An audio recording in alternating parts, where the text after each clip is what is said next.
طيب يا جدعان، الواحد ايه جاب اخره كده، جاب اخره خالص يعني، بمعنى الكلمة جاب اخره يعني. ايوه، يجي واحد يقول لي ليه، يعني ايه اللي حصل؟ اقول لك ايه اللي حصل. جالي زبون معاه 200 جنيه،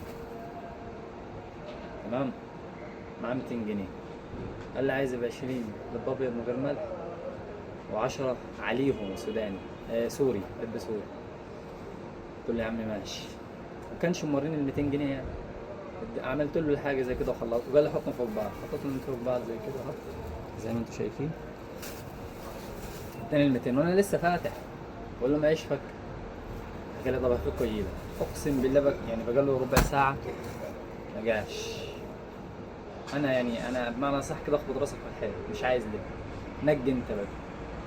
اقسم بالله ما اسلوب. في ناس بتعند ان تقول لي حط ده على ده علشان افك او اتصرف ليها فك. طب افك من فين واسيب المحل انا؟ ما الواحد يتقي ربنا، ما يا تيجي تجيب فكه بس راح تشتري لب انت ب 10 وب 20، جايب 200 ليه على الصبح؟ الصبح انت عارف ان هو صبح. فبجد يعني اقسم بالله يعني حاجه ما يعلم بها الا ربنا.